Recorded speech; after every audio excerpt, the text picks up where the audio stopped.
26 holes, 26 holes. A floorball has 26 holes. That's why the show is called 26 Holes.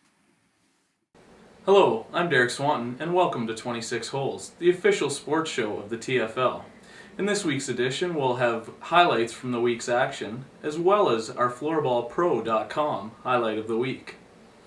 Alright, here we go. Our first matchup featured the first place Viking Escapades against the third place Carlos Bulldogs. Let's check out the highlight package. Without Ken Rinnis, Getz Gadden, and Osler, the Bulldogs were in tough. But they thought they had the lead on this, but the ball was clearly misplaced. Nick Carpenter looked unbeatable early, and it eventually took his own defenseman, Lou Chard, to beat him on a misplayed ball to open the scoring. Sweet Lou made up for his miscue, saving not one, but two shots from sniper Colin Monroe. Lou would later tie the score on this half-court shot. Craig Burton made the score 2-1 in favor of the Vikings on this turnaround shot. The Bulldogs tied the game back up on this top-shelf shot from Matt Asher. Andrew Kieran put the Vikings back in front, beating Carpenter on the short side.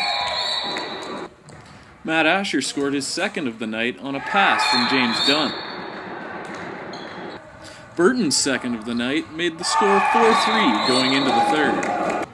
The Bulldogs tied it early in the third, and Paul Downey was loving it. However, after that, the Bulldogs ran out of gas, and the Vikings scored 4 unanswered goals in the last 10 minutes of the game, closing it with this beautiful passing play to make the final 8-4. Wow, that was quite the game. Here's what game-winning goal scorer Craig Burton had to say about his team's performance. Oh, that was back and forth right there. The Bulldogs have always been fighting with us, every game. But it came in the third period. We just stuck it out and got that big goal there at the end to help, push us over the top. And a couple of nice ones at the end just for insurance. But, those Bulldogs, they're a hard team to play against, man. Very defensive, and we just were, dug down deep. Heart of a lion, I'd still say, we got the lion's heart still in us.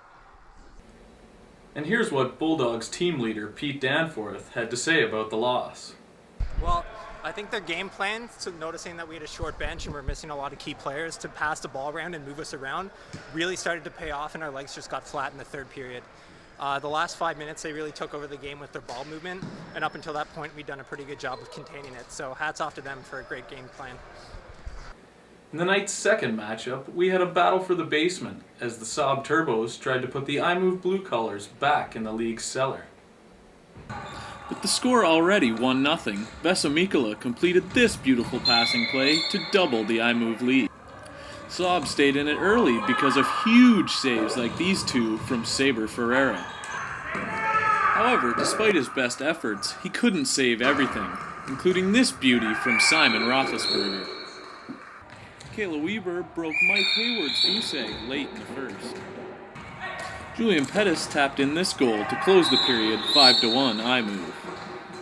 On a great example of Matador defense, Paul Charbonneau scores with a nice move in close to make the score 7-1. Despite just 3 shots in the opening frame, Mike Hayward looked sharp in the second. On another example of weak defense, Kenny Ching scored this coast-to-coast goal.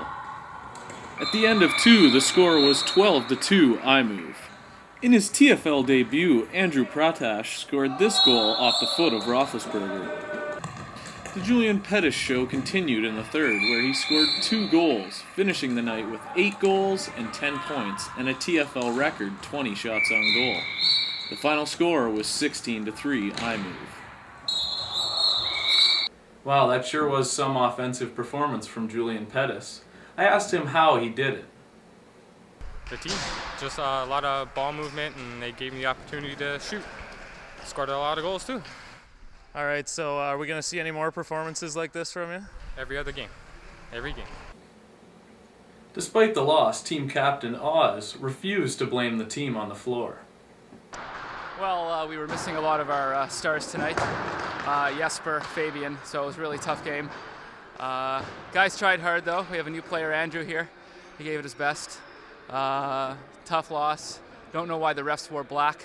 We wore black. They wouldn't put on pennies. It was very confusing. Probably blamed 12 or 13 goals just on that. A couple touchdowns, really, on that alone. So anyways, we'll regroup. We'll be back for next time. Backs are against the wall. We're last place. We'll probably remain last place for a while. And yeah, that's pretty much it. Then we'll see you at the bar. Now, before we move on to Thursday's games, here are your choices for the floorballpro.com highlight of the week.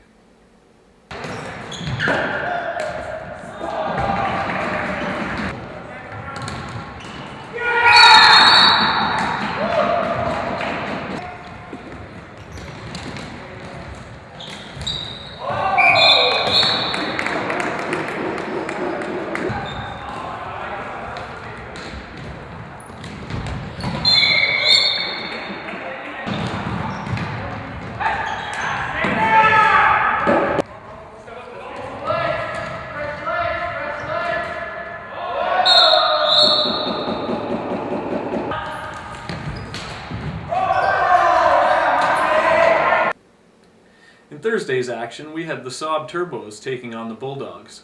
With both teams coming off losses on Monday, it was a very important game for both teams. James Dunn opened the scoring at the 10:46 mark of the first and made it 3-0 with this nifty move in close on Ferreira. Newcomer Andrew Pratash scored his second in as many games to close the first. In the second, it was all Bulldogs as they outshot the Turbos 20-7 and added 3 more goals to make the score 6-1 after 2. After scoring 2 more goals in the third, the Bulldogs had a huge hit of bad luck, as arguably the league's best goalie, Nick Carpenter, hurt himself on this seemingly innocent play. He would finish the game, however, and relinquish this goal to make the final 8-2 Bulldogs. I spoke with Bulldogs GM Andrew Sonova after the game, and this is what he had to say about it. Well, we felt we had a really good effort on Monday, but just kind of got outpowered by the Vikings. Tonight, playing Saab, we knew that they've been having a hard time of it lately a bit with on D, so we just try to keep it simple, do the little things right, and play our style, which is just solid D. Despite this week's 2 losses, the one bright spot for the Saab Turbos has been Saber Ferreira. I asked Team GM Mike Stefanski what he thought of him. To make a long story short, he's frustrated, and just as frustrated as everybody else. But you keep the spirits high, keep smiling, laughing, having a good time. Even though things don't go your way, sometimes you get bad bounces. Just got to keep smiling, have fun. That's what this is all about. Well, that's just about it for this week. If you have any comments about the show, please send them to the email address listed below, and please keep watching. I'll leave you this week with the floorballpro.com highlight of the week. For 26 Holes, I'm Derek Swanton. This may be the greatest assist celebration of all time.